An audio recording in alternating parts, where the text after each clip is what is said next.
Amém. Graça e paz, queridos. Vamos ficar de pé, vamos orar, falar com Deus, agradecer ao Senhor por esse tempo maravilhoso que Ele tem nos dado. Eu amo o frio, ainda que não me faz tão bem, porque começa a espirrar, mas o frio é gostoso demais. O que eu mais gosto do frio é que os crentes viram crente. Mas pode ver, andam tudo bem vestido agora. Porque no calor, tem hora que tem que falar para os crentes, Jesus, mas tudo bem, deixa eu para lá. Vamos orar. Pai, te damos graça por esse tempo, Senhor, pela tua paz, tua presença, o teu amor. Mais um dia de aula onde mergulhamos em tudo quanto o Senhor tem para nós. Senhor, nesse tema, Senhor Deus, nessa matéria de geografia e história do povo hebreu, nos instrui, nos ensina, nos capacita, nos renova. Que a nossa mente e o nosso coração esteja aberto para receber do Senhor a cada dia. Que a tua boa mão, ó Deus, se estenda sobre nós, trazendo paz, prosperidade e alegria. Senhor, que o Senhor cresça cada dia e que nós diminuamos diante do Senhor. Nós oramos com um coração grato, Pai, em nome do Senhor Jesus. Amém. Amém, queridos. Glória a Deus, sempre no nome de Jesus. Fiquem tranquilos. Aleluia. Louvamos a Deus por estarmos juntos aí. O meu netinho tinha aprendido a falar Pai do Senhor para todo mundo. Hoje ele está no manto, ele aprendeu a falar glória a Deus, aleluia, Jesus. Então todo mundo olha para ele e diz glória a Deus, aleluia, Jesus. É pentecostal, então é bênção. Nós paramos aonde aí, Maurício? Página 57. Foi isso aí, pastor Kleber? A minha já não tem prova, vai para o 53. Nós paramos aí nas páginas 57, aí do orvalho, ok? Dando uma recapitulada rápida aí, eu falei para vocês que essa matéria não é uma matéria fácil de estudar em classe, mas é uma matéria gostosa de ler. Não sei se vocês têm feito isso, mas é um desafio. Você tem que ler a apostila em casa. O meu professor, ele dizia assim, matéria dada, matéria estudada. Então, além daquelas provinhas que a gente faz aqui, e como eu sempre falei, a visão do curso não é te provar, é acrescentar, é trazer conhecimento. Meu professor dizia assim, pode colar à vontade, não tem nenhum problema em colar, só não deixa eu pegar. Porque colar também é estudar. Então, você tem a apostila em casa, você tem a prova, você tem os exercícios, é para treinar. Porque o grande problema de não nos esforçarmos no estudo é o dia que você precisar dele. E você vai lembrar que não estudou, que não se preparou, que não buscou. E a Bíblia diz que o Espírito nos faz lembrar, o Espírito nos ajuda, mas naquilo que nós conhecemos. Quantas vezes você não preparou uma mensagem? Eu lembro, foi essa semana mesmo, eu não lembro onde eu fui pregar, semana passada.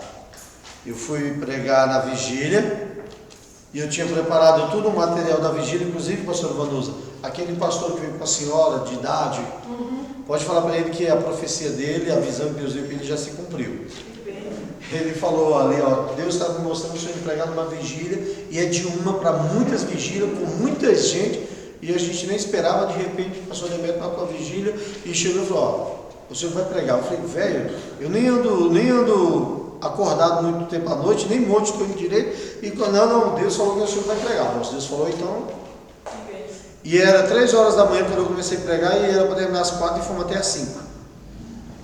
Porque o vizinho do prédio desceu e falou, e aí, já é 5. Eu falei, vamos encerrar, vamos embora.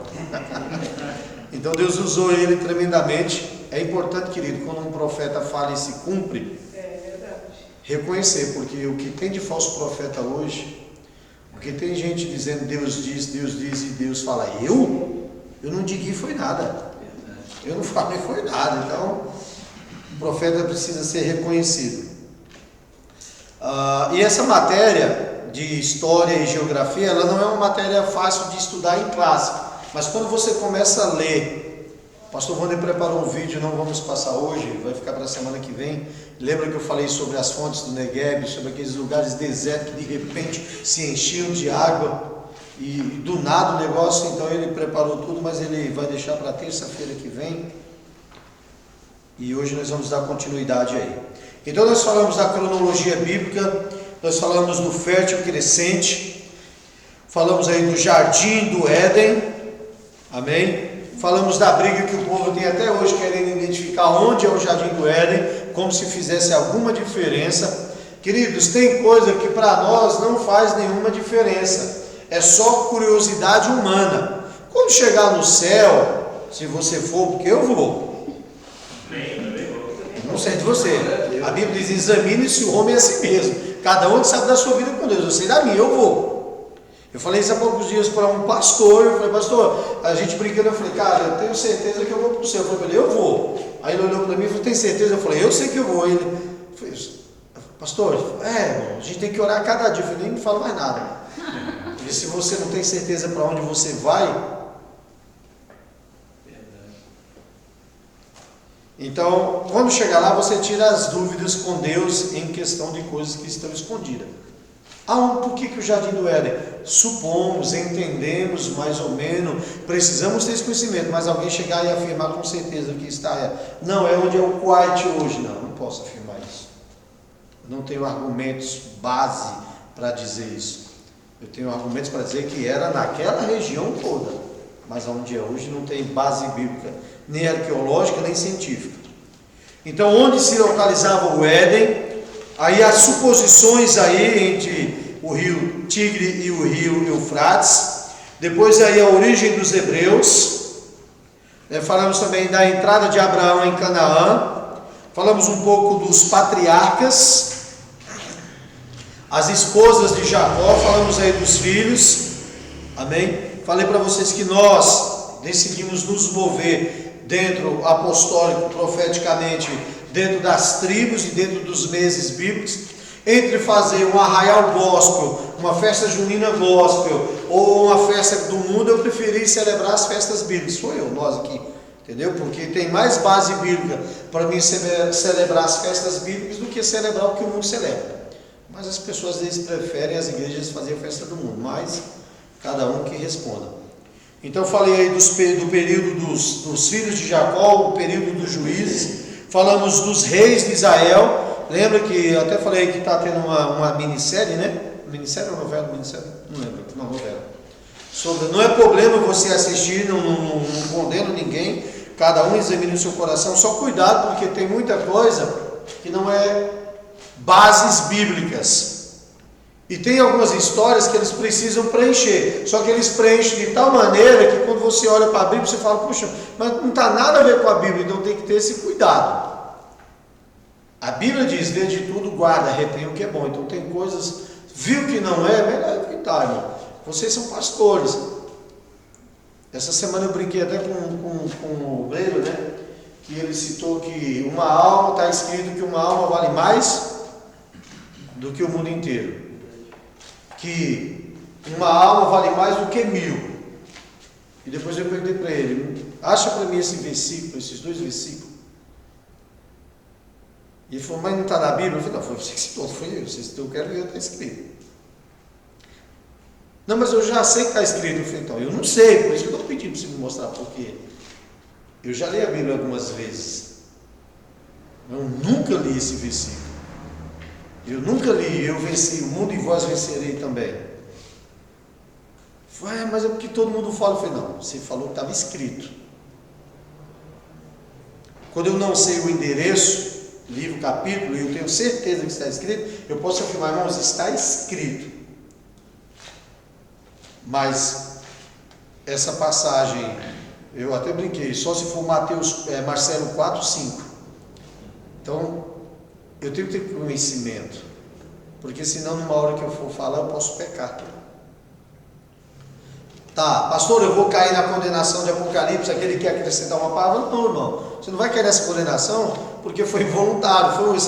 Esse texto é para alguém que cria uma doutrina, como nós falamos na matéria passada, das seitas e heresias, e falamos da Mãe Rosa, que para alguns foi até assustador saber que essa igreja está lá pertinho de vocês, Tatuapé, e hoje continua crescendo estrondosamente, e era uma igreja onde a mulher era uma mulher de Deus, usada tremendamente por Deus, mas se corrompeu.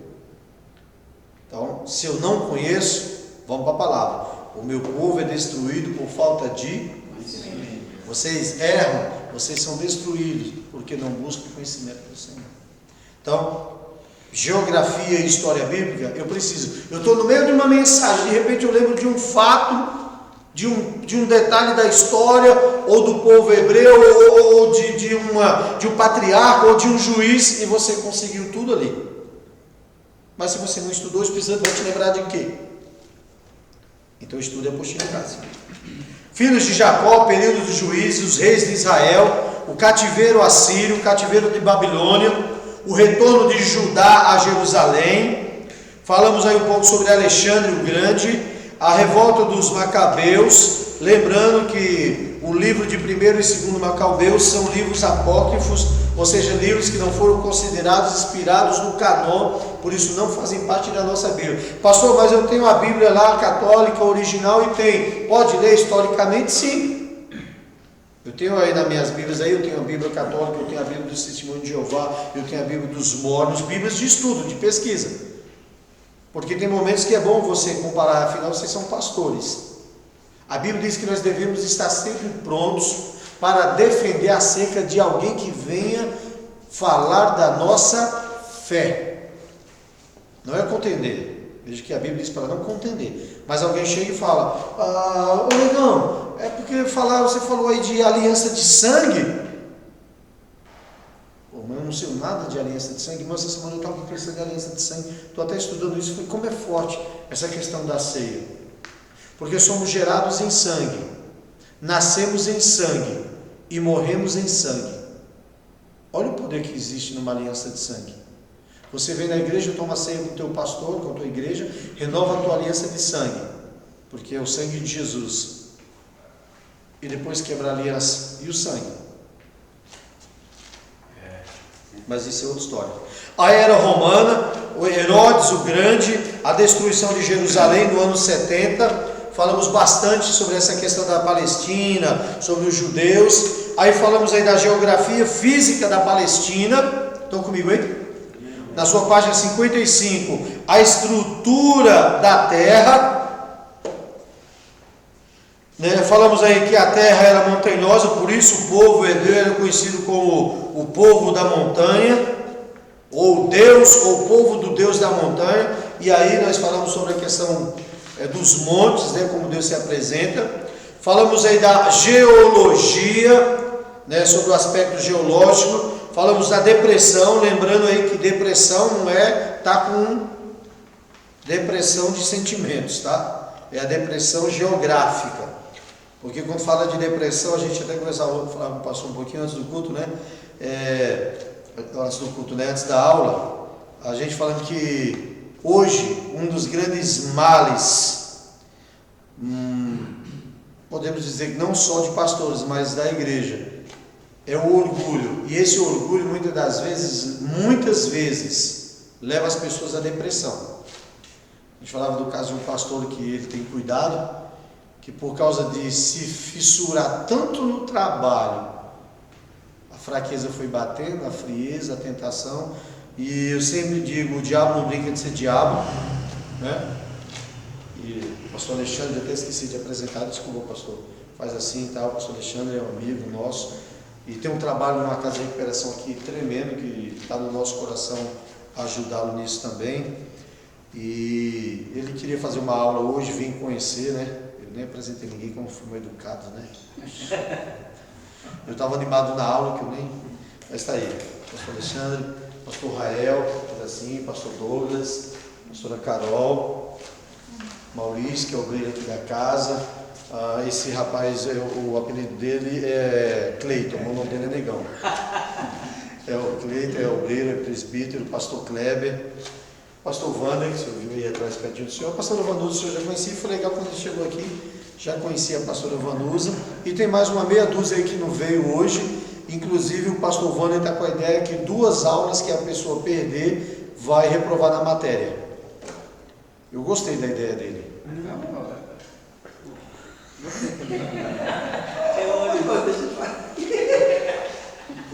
Seja bem-vindo, pastor Alexandre, amém. Minha casa, tu casa. Seja bem-vindo em nome de Jesus. Vamos continuar aí, então. A geologia, depressão, que não é de depressão, mas é depressão climática, clima, chuva, e nós paramos aí no orvalho. Chegamos a falar do orvalho?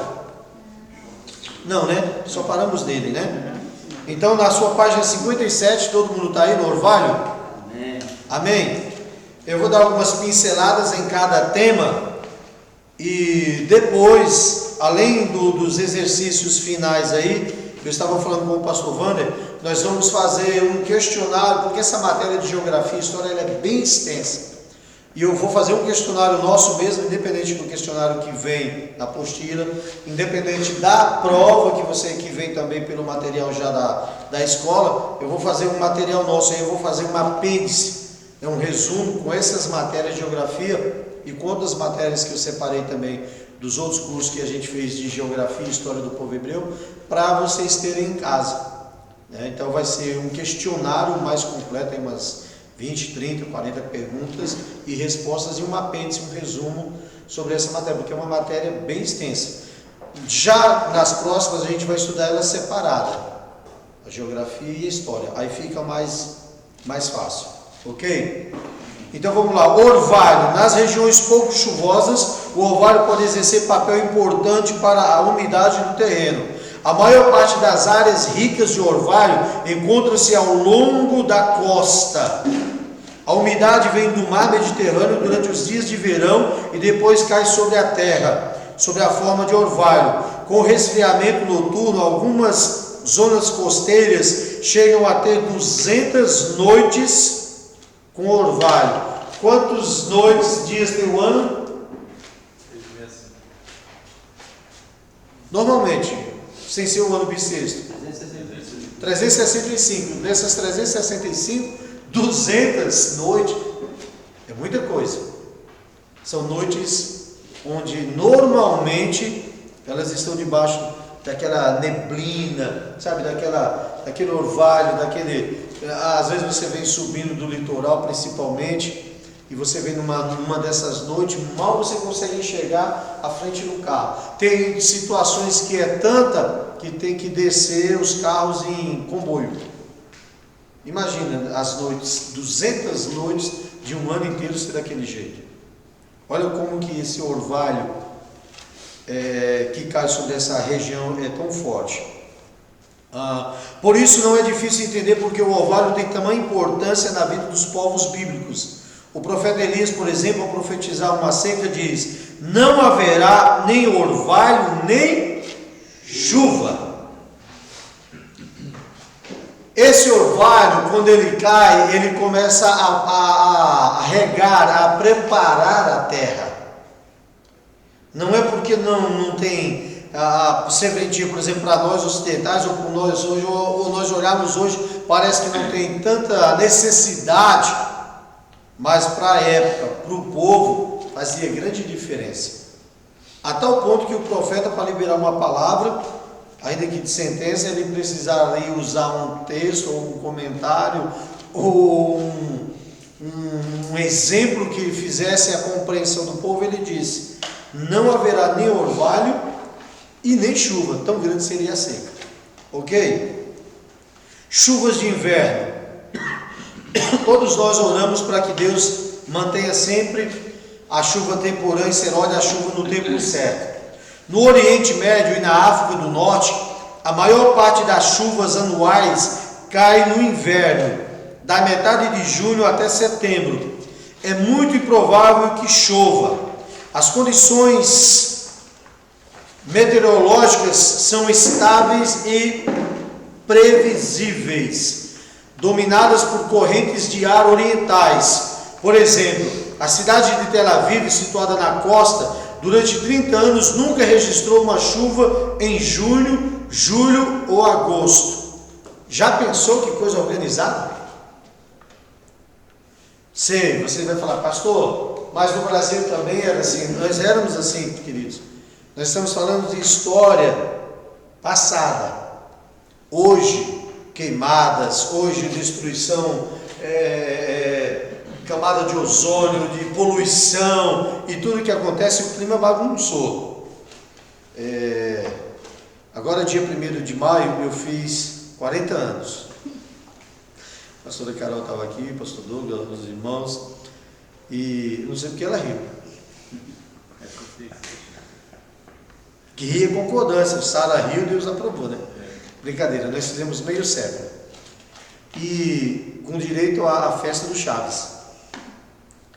Eu cheguei em São Paulo ainda garoto. São Paulo era conhecido como a terra da garoa. Não sei, o pastor Alexandre e os pastores talvez chegaram um pouco depois. Eu lembro que era muito frio. Quase que nevava. Na madrugada era insuportável. Já existiam moradores de rua, não tantos quanto hoje, mas já havia até moradores de rua que morriam congelados. Não faz muito tempo, 35 anos, 30 anos. Eu aceitei Jesus em 89, 88. 1º de maio de 89 eu desci as águas do Santo Batismo. 1º de maio, um frio de 89, gelado. E naquela época a gente só batizava em rio, porque não podia batizar nem em piscina, nem nada, e tinha que ser no rio mesmo. E nós fomos para um rio no interior. Meu Deus, tinha uma irmãzinha cadeirante que queria batizar, e ela queria, e o pastor achou melhor remarcar e tal, e os familiares chegaram e falaram: não, ela está decidida, ela vai batizar hoje, não tem jeito, e frio demais. Hoje não faz mais frio. Eu saí de manhã cedinho, coloquei uma jaqueta, não sei nem onde eu larguei minha jaqueta. Eu tirei ela durante o dia, tudo bem que hoje eu estava de pedreiro de novo, né? Eu voltei à minha função de pedreiro, eu e o Maurício, ele quebrando, e eu: não, filho, não bate aí não, bate ali, entendeu? Ajudante, né? Tem que ajudar. E eu fico pensando, imagina nessas cidades do Oriente. Mas para eles era necessário. Então houve muita mudança, poluição e tudo mais fez com que o clima geral do planeta mudasse. Mas essa geografia bíblica para nós é importante para entender o povo da época. Por que havia essa necessidade? Aí nessa região de Tel Aviv, normalmente começa a chover a partir dos meados de setembro, mas às vezes o início da estação chuvosa é retardado. Isso deixa menos tempo aos agricultores para arar a terra. Também os poços têm menos tempo para encher-se de novo, depois de secarem durante o verão. Não é sem motivo que a Bíblia descreve o camponês que observa o céu e espera a chuva do outono para começar os trabalhos. Pensa, irmão, de verdade, no Nordeste. Eu não vivi tanto tempo assim no Nordeste, eu fiquei por pouco tempo, mas ainda pequenininho, lá em Barbacena, eu lembro que o meu pai vivia de roça, meus pais, minha família, e existia um momento certo, o tempo certo de arar a terra, arrancar todo aquele velho. Primeiro queimava, depois ia lá com os animais, com aquelas máquinas da época das cavernas, tinha que arar toda a terra. Depois de tudo pronto, meu pai ficava lá, e a gente ficava observando. Ele dizia: estou esperando o tempo certo, que vem o inverno, para poder plantar. Se trouxermos para a realidade espiritual, nós sabemos que tem o tempo certo. E nenhuma semente lançada de primeira ela produz 100% de fruto. Se ela for bem cuidada, bem plantada, ela produz 30, 60 e depois talvez 100. Mas se a semente for bem plantada. Imagina uma semente traga no altar com o coração magoado, ferido, com raiva. Alô? Me ajude aí, diga para quem está do teu lado, tudo espiritual. Tudo é espiritual. Por isso que eu falei que o nosso curso de teologia, e vocês estão aqui, vocês decidiram, não é a ideia do teológico, o pastor Cleber Costa diz, não é a ideia do teológico da faculdade, não. Senão, irmão, na boa, vai fazer uma Mackenzie aí, uma presbiteriana, uma metodista. Eu me formei na faculdade secular, cristã, mas dentro de uma visão muito mais teológica, mas a nossa ideia aqui é uma teologia de libertação, uma teologia que te dê argumentos, conhecimento, mas que não te ingesse, que não te prenda, que você possa fluir no espiritual. Amém? Amém. Temperatura. A variação da temperatura nos países caracterizados por chuvas sazônicas são muitas vezes bastante grande. Assim, por exemplo, existem enormes diferenças entre um estilo na zona do Mar Morto, com uma temperatura normal de 40 graus, ou um dia úmido de inverno a 170 quilômetros do norte, no alto da Galileia, onde cai chuva gelada. O inverno nos planaltos e nas colinas pode ser bem desagradável. Os dias chuvosos totalizam 4,5 a 60 graus centígrados e frequentemente cai neve em Jerusalém. Só quem já participou ali no momento de neve, queridos, como é algo diferente. Nós temos neve aqui no Brasil, tá? Só para informação de vocês. Além do sul, tem uma cidadezinha de Garanhuns no Nordeste, no sertão, que neva. Não sei mais agora, recentemente não tenho acompanhado nem pesquisado, mas até pouco tempo. Puxa, pastor, por quê? Porque é o típico da temperatura da região. Pastor, você está falando do Nordeste, não vou falar nem do Ceará, porque no Ceará nem chove, quanto mais nevar, né? Mas lá nessa região do Pernambuco, periodicamente acontece esse fenômeno. E a temperatura baixa. Porque se a gente pensar no sul, já é bem natural. Nós chegamos a ter essa experiência ali no Paraná, em torno de 95, eu creio, 90 e pouco. A gente tem a igreja lá no Paraná, quando começamos o trabalho. E a gente está nesse período de inverno no Brasil, e eu falava, não, mas aqui tá bom, e você ir com uma jaqueta, e quando você chegar lá no Paraná, você fala, gente do céu, isso aqui não dá para viver, não. De você não conseguir dormir debaixo de 2, 3 cobertores, e o frio de bater o queixo, e de repente a gente se levantar de madrugada, e você olhar e você ver aquela nevezinha linda. Mas imagine quem mora e quem vive nessas temperaturas. E numa ponta, 40 graus. E chegar no outro, a 100, 170 quilômetros, gelado. E as chuvas geladas. Essa é a geografia, essa é a temperatura dessa região. As temperaturas de verão na região costeira e nos relevos são agradáveis, ficando entre 22 e 25 graus. Geralmente sofre a influência da altitude sobre o nível do mar e às vezes dos ventos. Durante o dia é normal uma brisa fresca que sobe do Mediterrâneo, suavizando o calor. Por outro lado, o efeito do Rasmin não é tão agradável. Este vento terrivelmente quente e seco vem do sul da Arábia, trazendo como que uma labareda do deserto, que às vezes se faz sentir até próximo da costa. Quem vive em Israel conhece muito bem quando sopra o vento do sul. Dizem, vai fazer calor, e assim acontece. Lucas 15, 55. Vegetação. Estão comigo aí? Amém.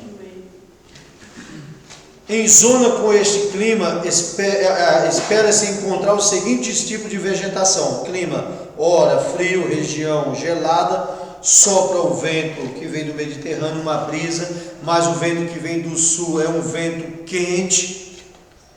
Imagine você abrir a tampa do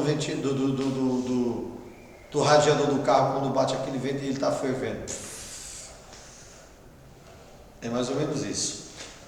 Então, nessa região, com esse clima, O seguinte tipo de vegetação começa no interior do deserto, indo em direção à costa e em direção às montanhas.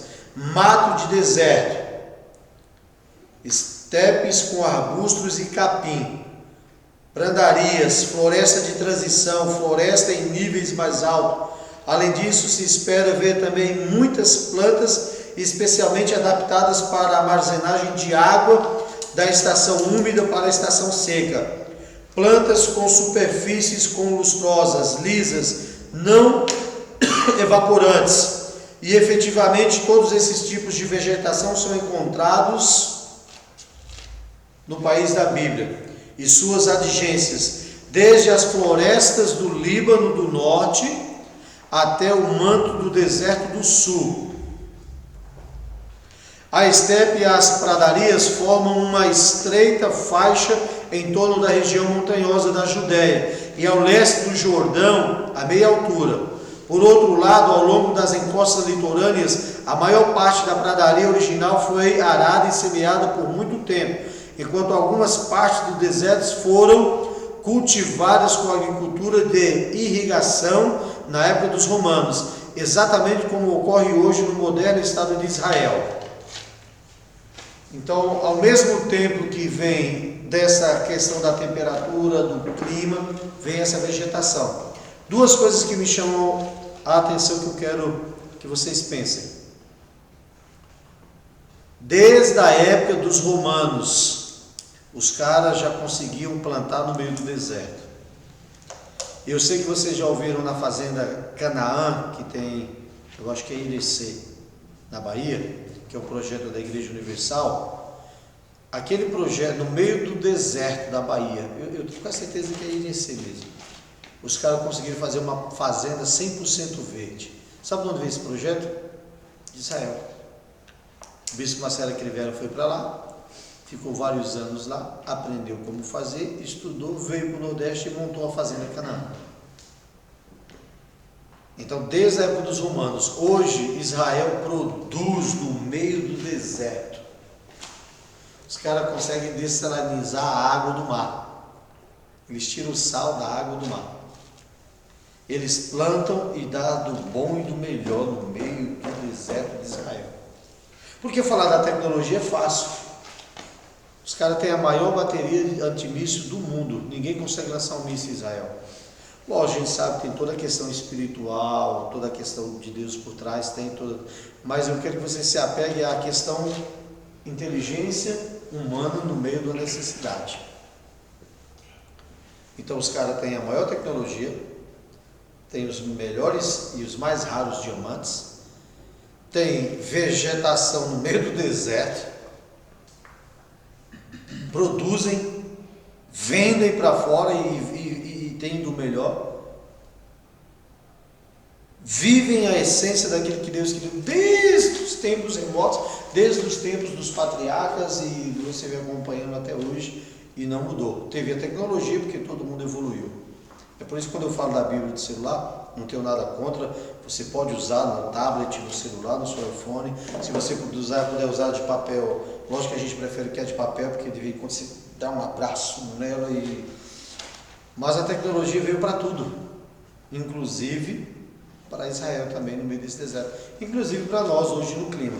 Então é importante entender que essa vegetação, ela não é de hoje, é desde os primórdios.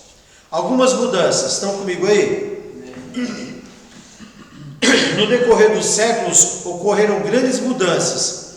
Quando Israel entrou na terra prometida, a maior parte das regiões altas era coberta de florestas. Parece que ainda no tempo de Jesus havia grandes áreas cobertas de árvores. O Antigo Testamento menciona várias espécies de madeiras duras e madeiras moles. Os romanos desmataram regiões inteiras. A maior parte das florestas e bosques desapareceu. A derrubada de árvores para construção, para aquecimento e para dar lugar à agricultura provocou erosão do solo. Em consequência, não puderam desenvolver-se novas árvores e florestas. Foi gradativamente substituída por aquele tipo de arbusto espinhoso tão comuns nos países mediterrâneos habitados há muito tempo. Tais arbustos só servem para ocupar o terreno, sendo praticamente inúteis. Por exemplo, para construir. São raras as árvores de certo porte, e no verão as queimadas são frequentes. Eis tudo que restou da esplêndida floresta de outrora. Aí fica duas lições importantes. Quem éramos, e aí serve para nós também no Brasil, e quem nós somos.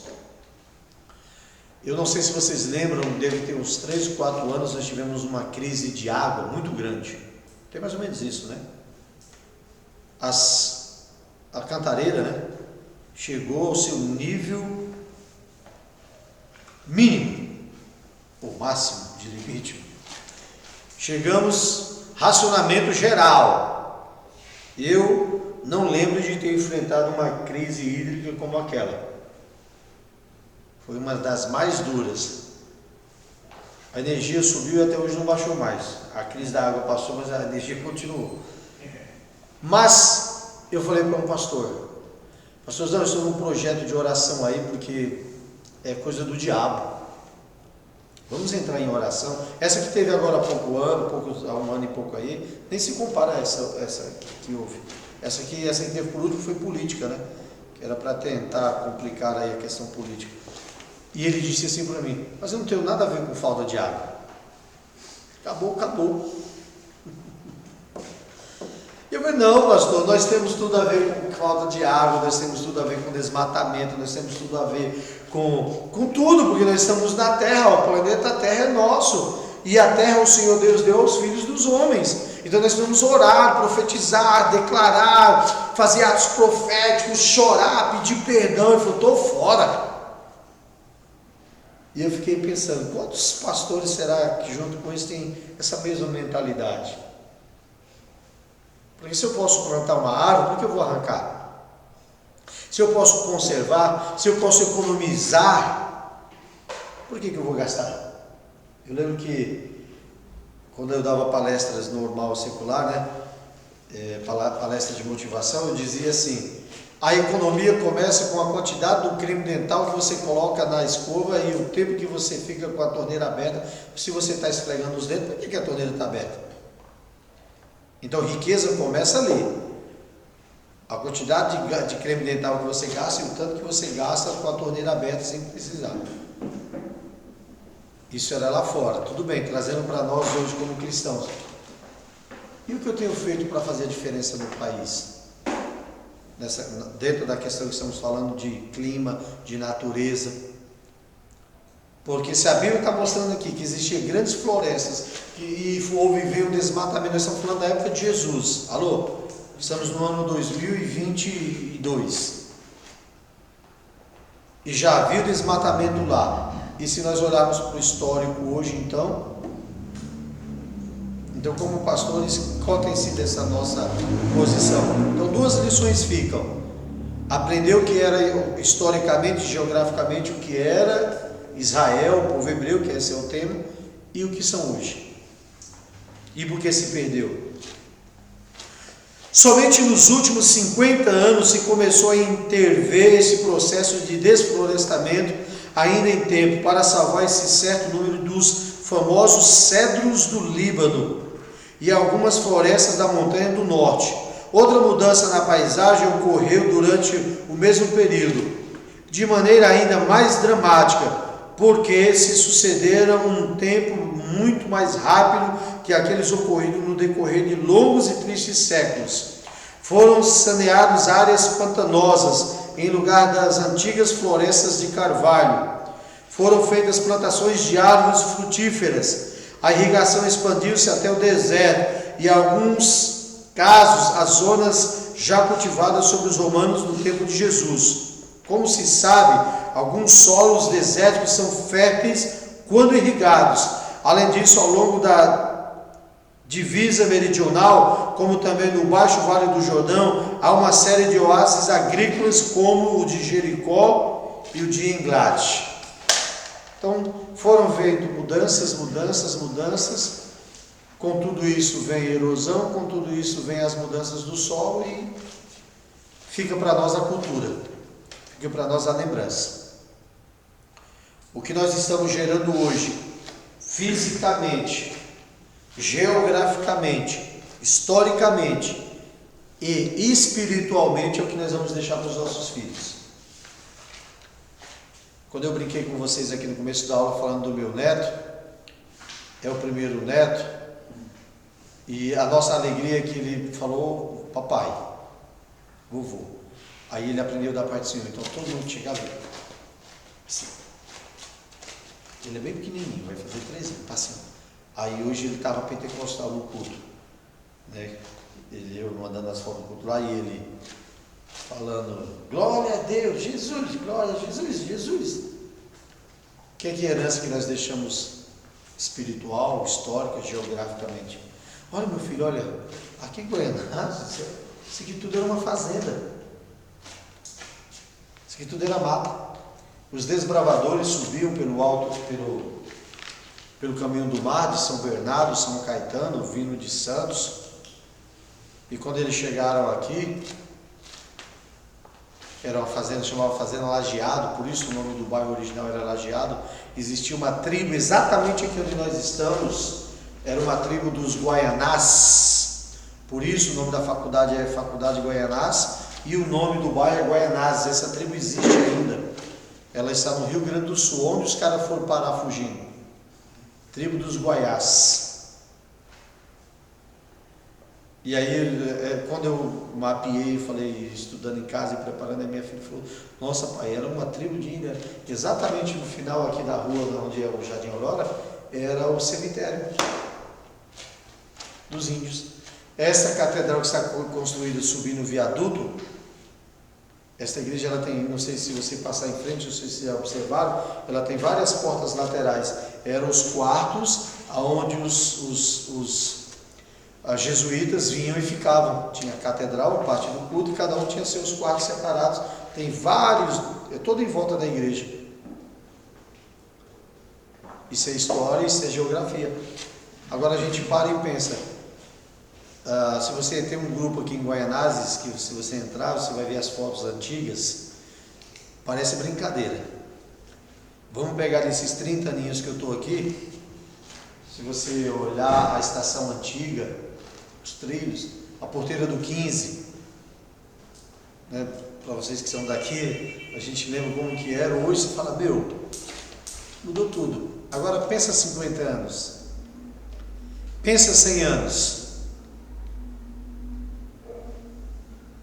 sobraram alguns parques, bem pouco, que a gente realmente não temos.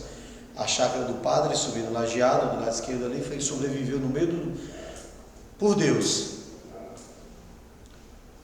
Aqui para o lado de onde você mora, ainda tem uma chácara Cristobal. Tem do Cristobal, que é do seu Tato. Tem uma do Brasil para Cristo, que conseguiu salvar um pedacinho de terreno de mata, ainda tem algumas árvores, mais nada. E tem o parque, né? Da Rua 2. O parque lá em cima. Parque ecológico. Tem. Tem. Onde era desova, né? Antigamente, antes de virar o parque. Era uma desova lá. Aí a polícia foi, descobriu. Mas foi desmatado e foi construído de novo. Aí fizeram o parque. Pelo menos fizeram. Essa chácara do padre, ela é original. Ela tem árvores lá que não existe mais aqui. Conseguiu se preservar. De tudo esse bairro inteiro que era uma fazenda, era uma floresta. Diz para quem está do outro lado, as mudanças vêm. E nem sempre são boas. Os recursos do país. Vou parar 5 minutinhos para vocês irem no banheiro, tomar uma água e a gente já volta, tá? Podem ir lá tomar uma água. O Maurício não fez café hoje, então hoje é só água mesmo.